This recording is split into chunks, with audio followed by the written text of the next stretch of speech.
Did you know the UK is secretly preparing one of the biggest deportation plans in modern history? A move that could see 3 million immigrants forced to leave in 2025. Behind closed doors, officials are framing it as a solution to everything from housing shortages to an overstretched NHS. But the truth is far more unsettling. What drives a nation to consider mass removals on such a scale? And what will this mean for millions of families who have called Britain home for years? Stay with me, because the reasons behind this plan reveal a story bigger than politics. Number 10. Cultural identity and social cohesion debate.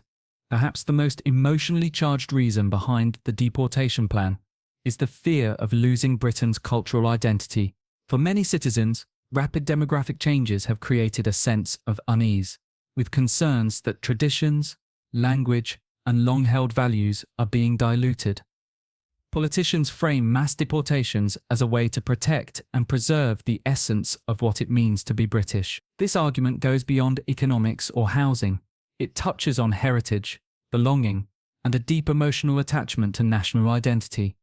By promising to reduce immigrant numbers dramatically, leaders signal that they are safeguarding a way of life that many feel is slipping away. The debate over social cohesion is not new, but it has grown sharper in recent years.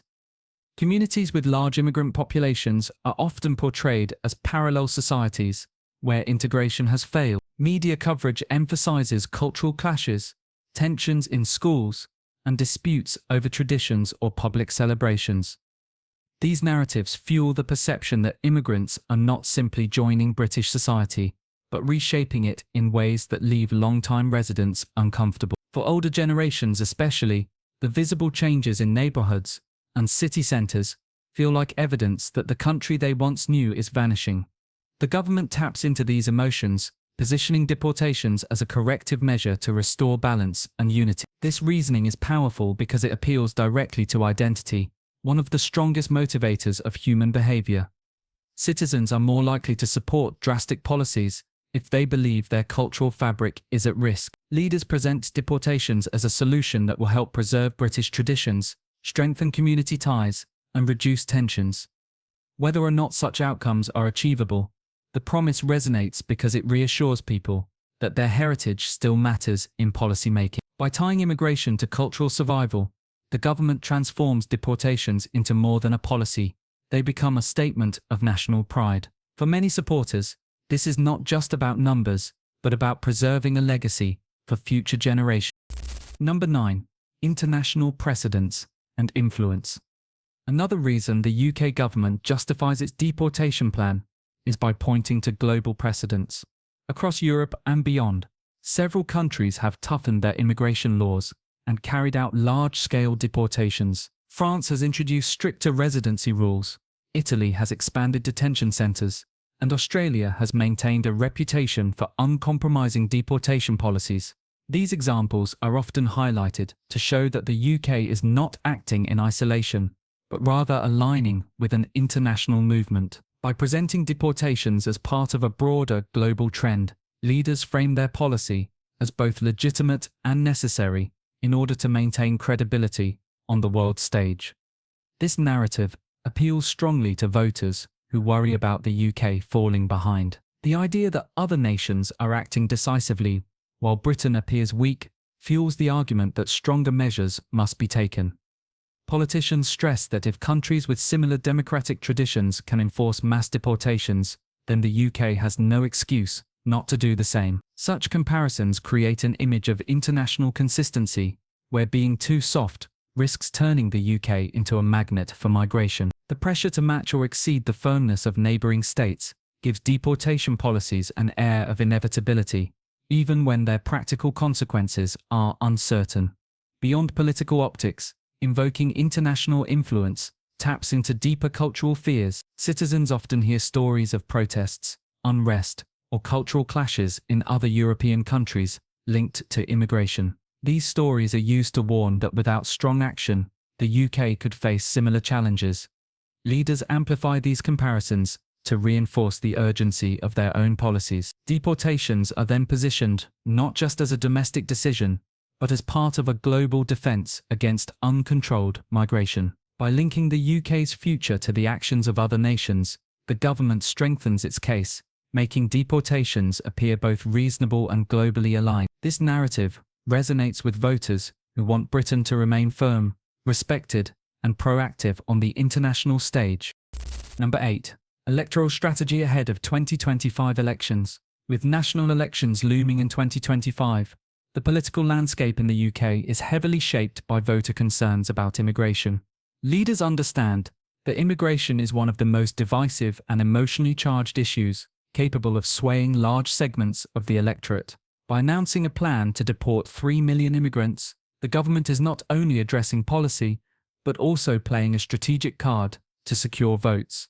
The move signals strength and decisiveness, qualities that resonate with citizens who feel the state has been too passive in the past. Deportations, therefore, are framed as proof that leaders are listening and willing to act boldly at a time when public trust in institutions is low.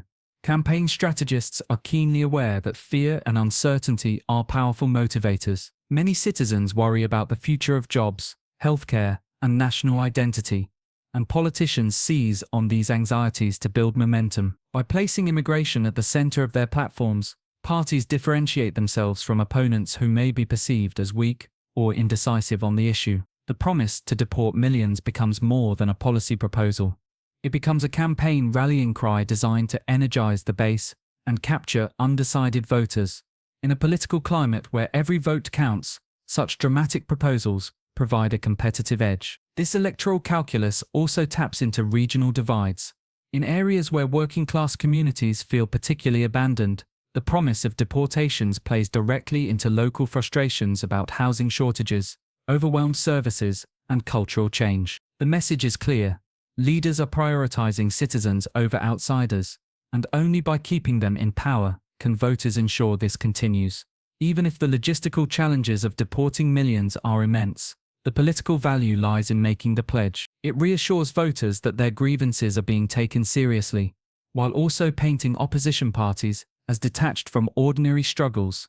In this way, deportation policy becomes less about practical implementation and more about political theatre, crafted to deliver results on election day. Number 7. Rising public services crisis. Across the UK, frustration with overstretched public services has reached breaking point. Classrooms are overcrowded, buses and trains are frequently delayed, and welfare offices struggle to keep up with demand. For many citizens, daily life feels harder than it should, and immigration is often portrayed as the root cause. Politicians argue that millions of immigrants place additional pressure on these already fragile systems, making them less efficient and less accessible to the people who fund them through taxes. This narrative creates the impression that deportations would ease the burden, freeing up services for British-born citizens who feel sidelined. The school system is often highlighted as a prime example. In many cities, parents compete for limited spaces in classrooms, while teachers face overwhelming workloads. Images of crowded classrooms resonate with families who worry about the quality of their children's education. Public transport is another pressure point. Commuters dealing with delays and overcrowding are quick to link their frustrations to rising population numbers. Even welfare programs are drawn into the debate, with stories of citizens waiting weeks for appointments or benefits, while politicians claim immigrants are absorbing limited resources. By repeating these examples, the government strengthens the argument that deportations would directly improve daily life for struggling families. Underlying these arguments is a broader sense of fairness. Supporters of stricter immigration policies believe that those who have lived, worked, and paid taxes in the UK for years should not have to compete with newcomers for essential services. This perspective is reinforced by media coverage, showing long queues outside hospitals, buses packed beyond capacity, or schools stretched beyond their limits. The promise of deportations taps into these frustrations by offering a simple solution: reduce demand by reducing the immigrant population. While experts point out that systemic underfunding and poor planning are the real culprits, the narrative that immigrants are straining public services remains politically powerful. It resonates because it connects directly to people's everyday experiences, making the promise of mass deportations appear not only reasonable. Number 6. Brexit's unfinished business. When the UK voted to leave the European Union, one of the loudest promises made to the public was regaining control over borders. Many citizens expected that Brexit would result in a dramatic reduction in immigration and a stricter system for who could stay in the country. Years later, frustrations remain as immigration numbers have not declined in the way many people envisioned. This has created a sense that Brexit is still an incomplete project. By announcing plans to deport millions, the government is presenting itself as finally delivering on what many voters believed they were promised back in 2000. For supporters, it feels like the missing piece of a national mission to restore sovereignty. The political symbolism of deportations cannot be overstated. Brexit was about more than trade agreements and political structures. It was framed as reclaiming independence and protecting the cultural fabric of Britain. Many citizens feel disappointed that these outcomes have not been fully realised. Seeing immigrants remain in large numbers is interpreted as evidence that Brexit failed to solve the problem. Deportations, therefore, are marketed not only as a policy, but also as an act of redemption for years of unmet expectation. Leaders emphasise that without decisive measures, the sacrifices and upheavals of Brexit would lose their meaning, leaving a generation of voters disillusioned. This strategy is particularly effective among older demographics who formed the backbone of Brexit support. For them, the narrative of taking back control has remained central to their vision of Britain's future. Deporting millions of immigrants is portrayed as a tangible way to make that slogan real. Whether or not such policies are feasible or effective, the emotional payoff matters politically. It reassures voters that their decision to leave the EU was not wasted, and that the government is committed to seeing the process through to the end. By presenting mass deportations as the logical conclusion of Brexit, leaders frame the policy as both a fulfillment of promises and a patriotic duty. Number 5. Security and border control. Another powerful justification for the UK's deportation plan is the argument that tighter immigration control is essential for national security. Leaders frame the removal of millions of immigrants as a way to safeguard communities from crime, terrorism, and organised illegal networks.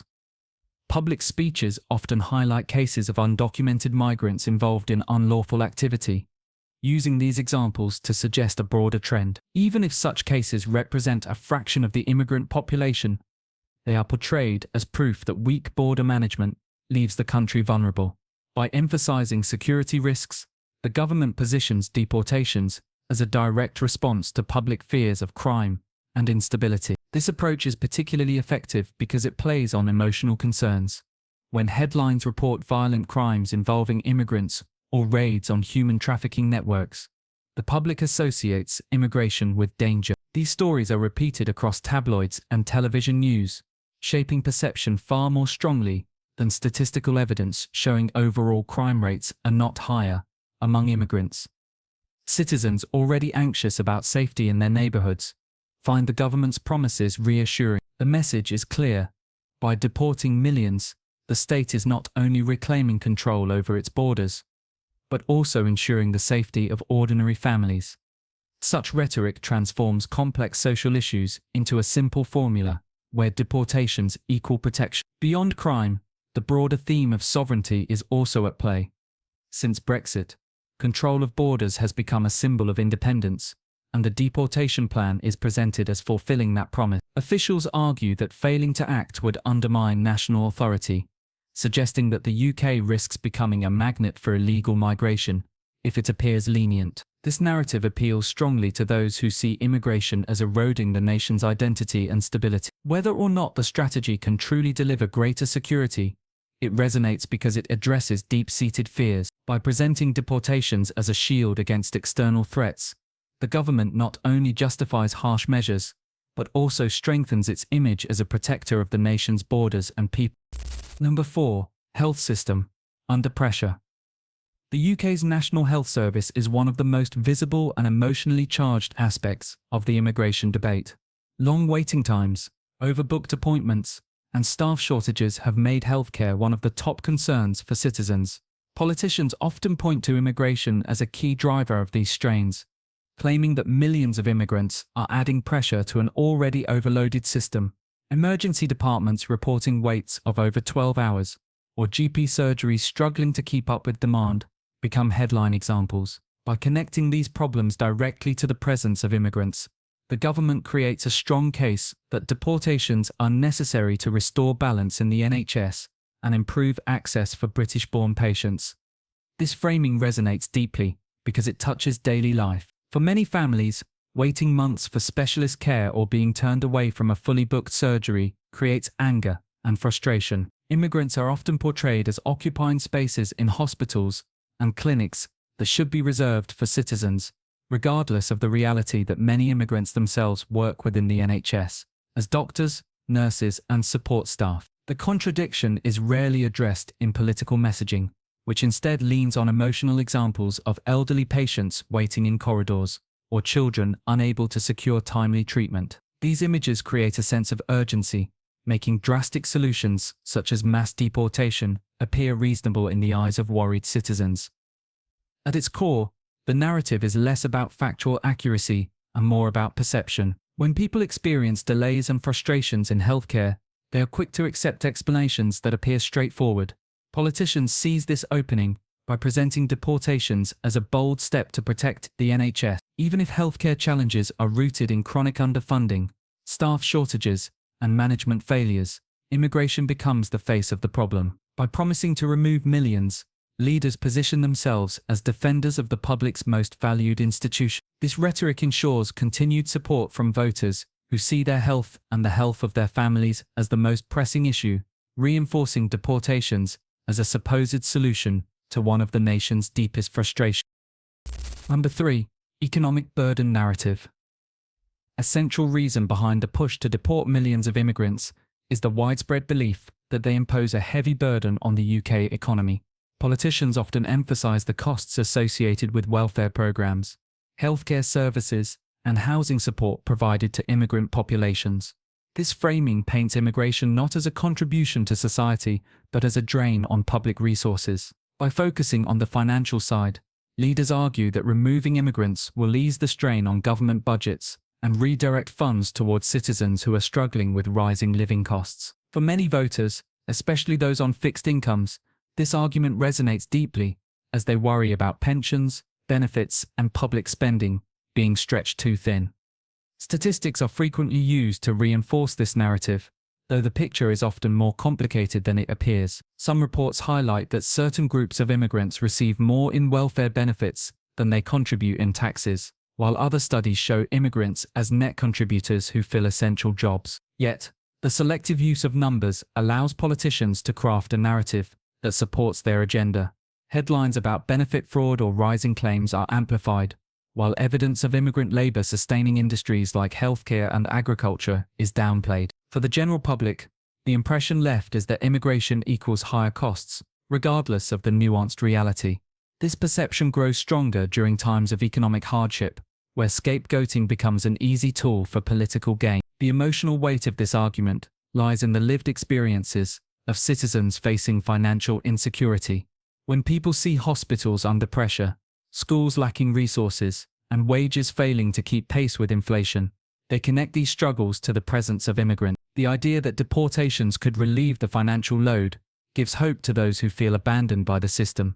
Whether or not this outcome is realistic, the narrative is powerful because it simplifies complex economic issues into a promise of relief. By framing deportations as a cost-saving measure, the government positions itself as taking bold action to protect the financial well-being of its citizens, even if the true impact of such policies remains questionable. Number 2. Strain on the housing market. One of the strongest arguments used to justify mass deportations in the UK is the pressure on the housing market. Across cities like London, Birmingham, and Manchester, housing demand has far outpaced supply, leading to skyrocketing rents and fierce competition for limited affordable homes. Families are often forced to live in overcrowded conditions, while younger generations struggle to get on the property ladder. Politicians highlight immigration as a key factor driving this demand, pointing to figures that show immigrant households making up a significant percentage of new tenants in urban areas. This framing allows the government to argue that reducing immigration through large-scale deportations will free up homes and reduce the burden on British citizens who feel locked out of the market.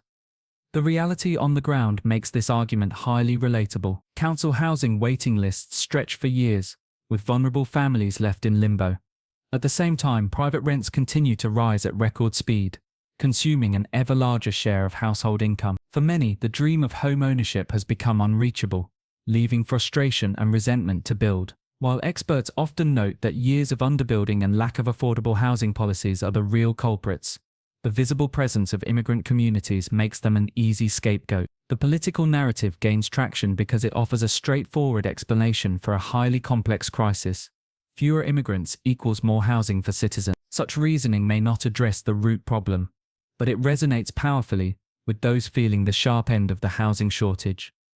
The government's messaging also appeals to notions of fairness. Supporters of deportation argue that British taxpayers should not be competing with immigrants for scarce housing resources, particularly in subsidised housing programs. This sentiment is amplified in regions where working-class communities feel abandoned by years of economic decline. By presenting deportations as a way to restore balance in the housing market, leaders tap into a sense of urgency and grievance. Even though many economists warn that deportations will not magically fix the housing crisis, the promise itself has political weight. It reassures citizens that action is being taken to address their daily struggles, giving the government a narrative of decisive leadership. Number 1. Political pressure from rising nationalism. Across the UK, the rise of nationalist and anti-immigration sentiment has reached levels not seen in decades. Political parties with strong anti-immigrant platforms are gaining ground, using slogans and campaigns that resonate with voters who feel left behind. This growing movement has placed immense pressure on mainstream parties, forcing them to adopt tougher positions on immigration to avoid losing support. For many, deporting large numbers of immigrants is framed not just as a policy option, but as a symbolic act of regaining control of the nation's destiny. Governments, sensitive to polls and shifting public mood, see this as an opportunity to reassure their voter base that decisive action is finally being taken. Public opinion surveys reveal a deepening divide in how people view immigration. A growing share of the population believes that immigrants are directly responsible for rising housing costs, longer healthcare wait times, and overstretched social services, while experts often highlight structural issues such as underinvestment and policy mismanagement. Politicians find it easier to point fingers at visible communities. This approach simplifies complex issues into a single narrative that is easy to communicate during rallies, debates, and election campaigns. For many citizens, hearing leaders promise to deport millions aligns with their frustrations, even if the true root causes of their struggles are far more complicated. Such narratives create a political environment where deportation is no longer seen as extreme, but as a rational and necessary step. The strategy is also fueled by media amplification. Tabloid headlines regularly emphasize stories of immigrants linked to crime or welfare abuse, even if these cases represent a small minority. These stories are then repeated in political speeches, further reinforcing the idea that immigration is out of control. By aligning themselves with nationalist rhetoric, leaders present deportations as a demonstration of authority and strength. This plays particularly well with older generations, who feel the cultural fabric of the country is changing too quickly. Whether rooted in perception or reality, the demand for harsher policies has become a dominant political force. For a government seeking to maintain power, the promise of deporting 3 million immigrants is less about feasibility and more about showing the public that their concerns are finally being heard. The idea of deporting 3 million immigrants in 2025 is more than just a policy proposal. It is a reflection of deeper tensions running through the UK. From political pressure and economic anxieties to fears over culture and identity, this plan represents a response to decades of unresolved issues. Supporters see it as a bold step toward protecting resources and restoring order, while critics warn it risks dividing communities and damaging Britain's global reputation. What becomes clear is that the debate is not only about numbers, it's about the kind of country the UK wants to be. Immigration has shaped Britain for centuries, fueling industries, enriching culture, and filling crucial roles in healthcare, education, and beyond. Yet, it has also become the lightning rod for frustration when public systems falter and people feel left behind. As 2025 approaches, the question remains whether mass deportations can truly solve these challenges, or if they simply shift the blame away from deeper structural problems. The outcome will not only affect millions of lives, but also define how Britain is remembered in this pivotal chapter of history. One thing is certain, the world will be watching closely.